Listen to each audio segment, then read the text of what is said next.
¿Qué fue de los hombres que mataron a Jesús? Más allá de las historias conocidas, los relatos que se han transmitido a lo largo del tiempo narran destinos sombríos para aquellos que participaron en la traición y muerte de Jesús. Los detalles de sus muertes, tan trágicos como misteriosos, han dejado una marca en la historia. Así que acompáñanos hasta el final de este video, porque los relatos que descubrirás te harán reflexionar sobre el poder de las decisiones y las consecuencias de traicionar lo sagrado. Judas Iscariote, uno de los 12 discípulos de Jesús, es sin duda el más conocido de los involucrados en esta historia. Su nombre ha quedado grabado en la memoria colectiva como símbolo de traición. Cuando aceptó las 30 piezas de plata para entregar a Jesús, jamás imaginó el peso de la culpa que cargaría después. Según los evangelios, Judas intentó devolver el dinero a los sacerdotes, atormentado por el arrepentimiento. Tras ser rechazado, arrojó las monedas al templo y se quitó la vida en un campo que, más tarde, fue conocido como Campo de Sangre.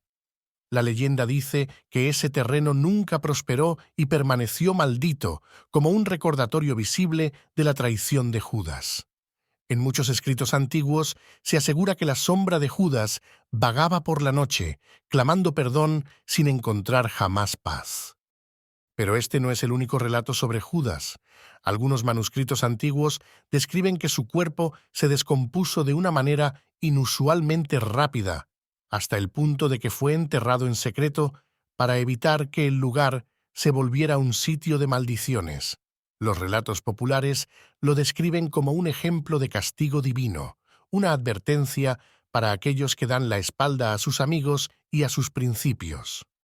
Poncio Pilato fue el gobernador romano de Judea en tiempos de Jesús. A pesar de que, según algunos evangelios, Pilato parecía vacilar y no deseaba la muerte de Jesús, finalmente cedió ante la presión de la multitud. Al lavarse las manos en señal de inocencia, pretendió evadir la responsabilidad. Sin embargo, según relatos antiguos, esta decisión lo perseguiría por el resto de sus días. Se dice que Pilato vivió atormentado con visiones que le recordaban la crucifixión de Jesús. Fue llamado de regreso a Roma para rendir cuentas de su gestión como gobernador, y al llegar, su vida dio un giro inesperado. Perdió su posición, su prestigio y cayó en desgracia. Algunos testimonios afirman que fue enviado a un exilio sombrío, mientras que otros sugieren que se suicidó arrojándose a un río en Ginebra, en la región que hoy es Suiza. De acuerdo con la leyenda, el río donde murió Pilato nunca quedó en calma. En sus aguas se decía que su espíritu buscaba redención sin encontrarla. Herodes Antipas, hijo de Herodes el Grande, fue otro personaje involucrado en el juicio de Jesús. Cuando Jesús fue llevado ante él, Herodes lo ridiculizó, vestido en ropajes lujosos como una forma de burla, sin saber que se estaba burlando de aquel a quien muchos consideraban el Mesías. Años después de este evento, Herodes también encontró su propio final trágico. La historia cuenta que Herodes fue destituido y exiliado por el emperador Calígula, un destino amargo para alguien acostumbrado al poder y la influencia. Fue enviado a una remota región de la Galia, donde vivió el resto de sus días en aislamiento, viendo cómo su riqueza y sus privilegios se desvanecían. Su muerte estuvo rodeada de soledad y arrepentimiento, y, según algunos relatos, sus últimas palabras fueron lamentos por los actos que había cometido y los errores que lo llevaron a ese oscuro final. Entre los que participaron directamente en la crucifixión, los soldados romanos jugaron un papel central. Fueron ellos quienes azotaron a Jesús, le colocaron la corona de espinas y lo llevaron a la colina del Gólgota. Uno de estos soldados, llamado Longino, según algunas tradiciones, fue quien atravesó el costado de Jesús con una lanza. La leyenda cuenta que Longino, al ver la sangre de Jesús, experimentó un cambio radical en su corazón. En algunas versiones de la historia, Longino se convirtió al cristianismo y predicó en diversos lugares hasta ser martirizado por su fe.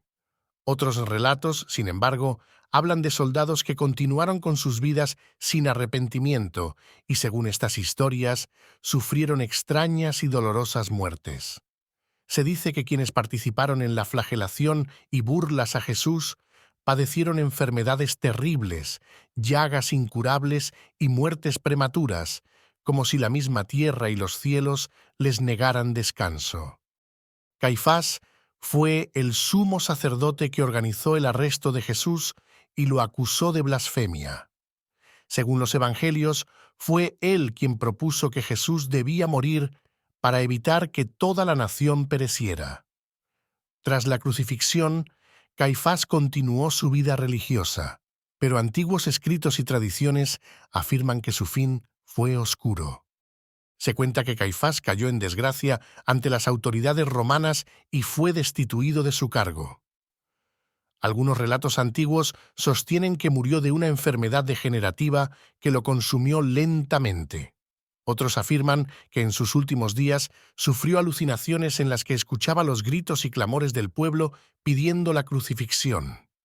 La historia dice que Caifás murió atormentado, incapaz de hallar paz y arrepentido de haber sentenciado a muerte a quien muchos consideraban el Hijo de Dios. Anás, el suegro de Caifás, también desempeñó un papel fundamental en el juicio de Jesús. Aunque ya no era el sumo sacerdote en funciones, Anás tenía gran influencia y fue quien primero interrogó a Jesús. Se dice que Anás era conocido por su carácter implacable y por ser una figura de poder en el Sanedrín, pero este poder no le sirvió de nada en sus últimos días. La tradición cuenta que Anás perdió la mayoría de sus riquezas en un revés político y que murió poco después en circunstancias de gran dolor y sufrimiento. Algunas leyendas aseguran que su casa quedó abandonada y fue destruida en un incendio, como un símbolo de que el juicio de Jesús dejó una marca imborrable en todos aquellos que participaron en él. Malco, el siervo del sumo sacerdote Caifás, tuvo un papel importante en la noche en que arrestaron a Jesús. Fue Malco quien se enfrentó a los discípulos cuando llegaron a capturar a Jesús en el jardín de Getsemaní. Según el relato bíblico, Pedro, en un intento de defender a Jesús, desenvainó su espada y cortó la oreja de Malco. Sin embargo, Jesús intervino y, en un acto de compasión, sanó a Malco en el acto, restaurándole la oreja. La historia de Malco es única entre los involucrados en la captura de Jesús, ya que fue testigo de su misericordia y poder. Algunas leyendas dicen que tras estos acontecimientos, Malco reflexionó profundamente sobre lo que había presenciado esa noche y, en lugar de sufrir un destino trágico, optó por una vida en el anonimato, tratando de entender el significado de la bondad de Jesús hacia él. Existen escritos antiguos que sugieren que Malco abandonó Jerusalén y se convirtió en uno de los primeros seguidores anónimos del mensaje cristiano, llevando consigo la historia del milagro que vivió. Entre los líderes religiosos de Jerusalén, los fariseos jugaron un papel crucial en la persecución de Jesús. Se oponían a sus enseñanzas y temían que su influencia se extendiera.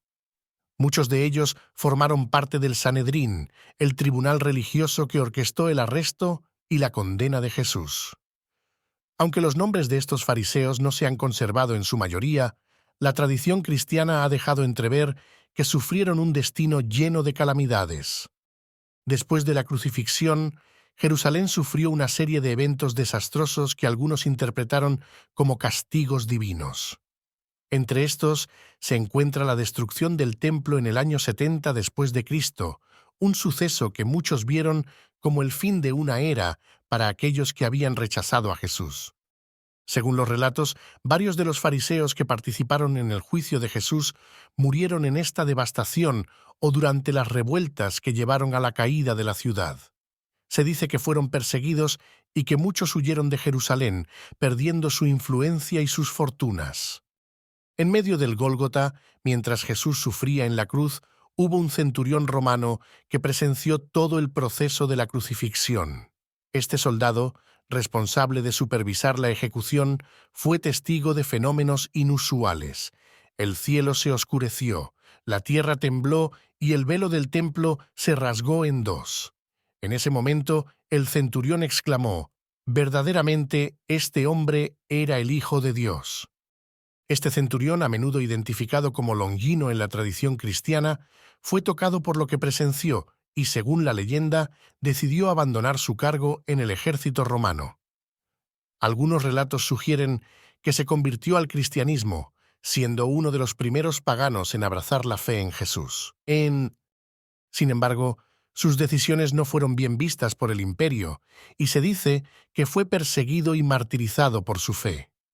Otros textos afirman que vivió una vida de penitencia, arrepentido por su participación en la crucifixión, y dedicó el resto de su vida a difundir el mensaje de paz y compasión que vio en Jesús. Muchos escribas y maestros de la ley fueron quienes alimentaron el odio contra Jesús, considerándolo una amenaza para las tradiciones y la autoridad religiosa. Estos escribas y maestros, según los evangelios, se confabularon con los sumos sacerdotes y fariseos para deshacerse de Jesús. Aunque no todos sus nombres han perdurado, se dice que algunos de ellos murieron en la miseria, perdiendo sus cargos y su respeto dentro de la comunidad. Una leyenda en particular relata que uno de estos maestros de la ley fue cegado en sus últimos días y que, en sus momentos finales, confesó haber participado en la condena de un hombre justo. Este relato sugiere que sus últimos días fueron llenos de arrepentimiento y de súplicas por redención, pero sin obtener la paz. Otros textos mencionan que las generaciones que descendieron de estos maestros de la ley cargaron con la reputación de sus ancestros, siendo tratados con desconfianza en la sociedad. En el relato de los evangelios se menciona que una multitud clamó por la crucifixión de Jesús, pidiendo su muerte y prefiriendo liberar a Barrabás, un prisionero común. En las interpretaciones de algunos escritos antiguos, este acto de la multitud no fue sin consecuencias. Se cree que la destrucción de Jerusalén años después fue vista por algunos como un castigo colectivo para aquellos que habían rechazado a Jesús. Las historias de la época mencionan cómo, tras la crucifixión, surgieron disturbios, conflictos y divisiones en la comunidad de Jerusalén. La ciudad, que una vez fue próspera y segura, se vio envuelta en conflictos internos y en el asedio romano que finalmente culminó en su destrucción. La leyenda asegura que muchos vieron estos acontecimientos como el resultado de la negativa del pueblo a reconocer a Jesús, y que aquellos que clamorosamente pidieron su muerte vivieron para ver sus propios hogares arder. Después de la muerte de Jesús, Jerusalén se transformó en un escenario cargado de tensiones. Los primeros seguidores de Jesús comenzaron a compartir sus enseñanzas y con ello, la ciudad se dividió entre quienes acogían este nuevo mensaje y quienes se mantenían fieles a las autoridades religiosas tradicionales. Este conflicto latente estalló en los años siguientes, generando una serie de levantamientos y revueltas que culminaron en la destrucción de la ciudad por los romanos en el año 70 después de Cristo. La caída de Jerusalén, un hecho catastrófico, fue interpretada por muchos como un castigo divino por la muerte de Jesús. Las profecías bíblicas mencionan que el templo sería destruido y no quedaría piedra sobre piedra, y así fue. El majestuoso templo de Jerusalén, símbolo de poder y fe, se convirtió en escombros. Durante el asedio, miles de personas perdieron la vida, y quienes sobrevivieron sufrieron una vida de pobreza, hambre y desolación. Los relatos antiguos cuentan que muchos interpretaron estos eventos como una retribución colectiva y generaciones posteriores recordaron la tragedia de Jerusalén como una lección sobre las consecuencias de rechazar a los profetas y al Hijo de Dios.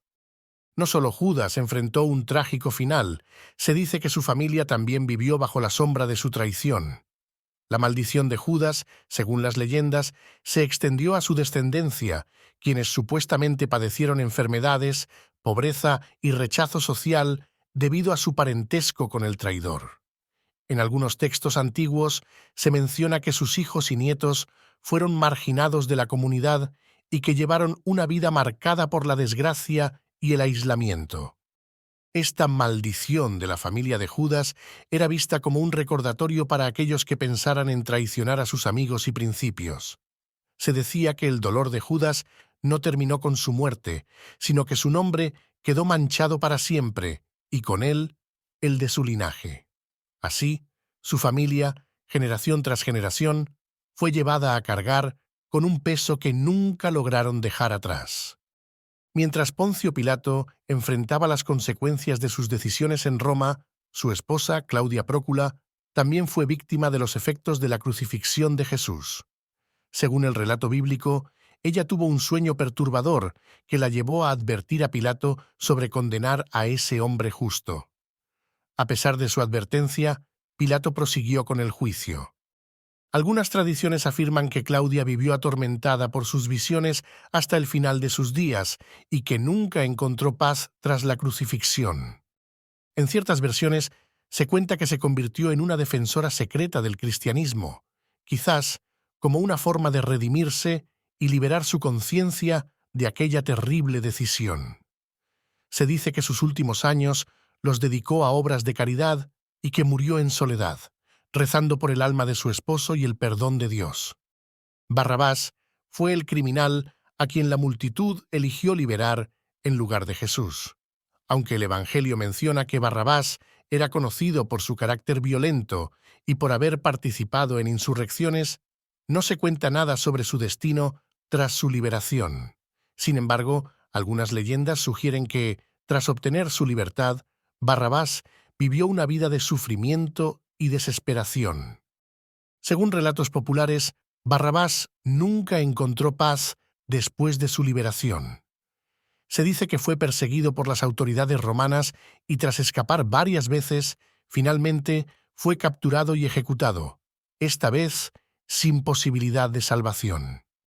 En otras versiones se asegura que Barrabás vivió atormentado por la idea de que su vida fue intercambiada por la de un hombre justo y que, aunque intentó huir de esa culpa, nunca logró escapar de ella.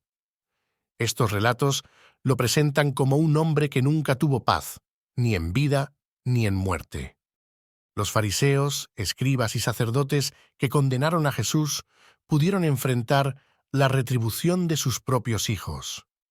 En algunos textos antiguos se menciona que las generaciones de los sacerdotes que participaron en la crucifixión de Jesús fueron, de alguna manera, afectadas por las acciones de sus padres.